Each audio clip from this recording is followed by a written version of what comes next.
Hello and welcome back to this next tutorial all about making the most of your executive coaching. Today we're going to be focusing on how to engage with an executive coach. Now, the relationship you have with an executive coach will be quite unique. A coach is not your mother, not your father, they're not your friend, although they may be friendly, but they are there as an objective individual who can support and challenge you with your thinking and help you grow as an individual.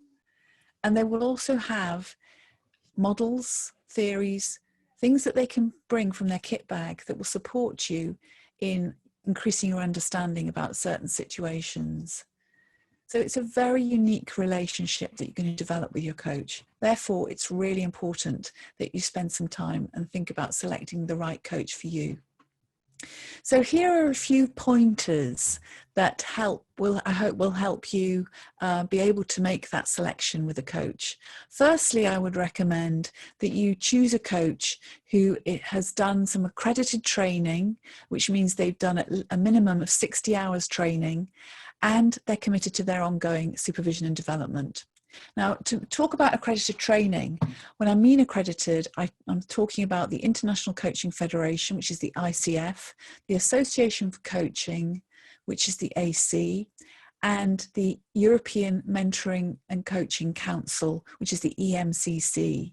Those three bodies all have certain programs that they approve, and you know that those programs have been delivered to a certain standard. So you know that you're going to get a coach who is qualified, who understands the whole terrain, respects the psychological relationship that there is in coaching, and will be able to guide you through your program appropriately. The other thing is that you want a coach who is actually committed to their own development, that they're keeping ahead of the game in terms of their personal reading, in terms of their own self-awareness, and that they also participate in supervision, which is a really helpful way for coaches to keep an eye on the process of their coaching programs and make sure that they're offering the best value they can to their clients. The next thing you might want to think about is how you get on. This isn't just about selecting someone who you think is really, really going to be great friends with, although you might find you do have a friendly relationship with your coach, but it's also thinking about, do you feel safe and comfortable with this coach? Do you feel that they will stretch you and support you as best they can and in the right way for you in terms of how you want to grow and develop during your program? So maybe it's worthwhile speaking to one or two coaches, checking out the lay of the land, seeing how you fit in terms of chemistry in your relationship when you have that initial conversation.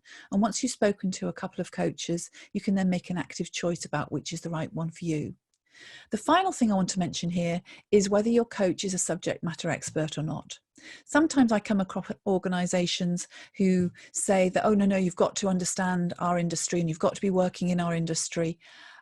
I actually challenge that view because I think it can be really valuable to work with a coach who doesn't have that expertise, because they will ask the questions from a place of not knowing, which is really, really powerful if you're trying to unblock something or find a new solution or innovate your thinking. Actually working with someone who isn't an expert in your field is going to be really helpful for that. The next thing you'll find when you've selected your coach is that in your first session, your coach will work with you to co-create your program. And that will include clarifying expectations. So being really clear about what the responsibility is of you as the coachee, and also the responsibility of the coach in that relationship and how you work together. The next thing is that they will talk about with you is to create that safe and confidential space. So ethically, coaches are bound to keep confidentiality of their clients. So it's very important that your coach discusses that with you and what that actually means in the context of your coaching program at the beginning of your coaching. And finally, what the coach will develop with you is what we call a contract. And that is agreeing what your outcomes look like. So what will successful outcomes look like for you? And how will that program be measured? So how will you know, and how will the organization know that you're working in, that the coaching has made a difference for you? And also other things will be considered in the contract, like, for example, how often you'll meet, whether the coach will take notes for you or whether you're expected to take your own notes. All those sorts of things will be agreed up front and included in the contract. Finally, the reason that time is taken in the first session, where all assumptions are ironed out and the coach engages with you in that way, it is all designed to create a really safe psychological space for you as a coachee.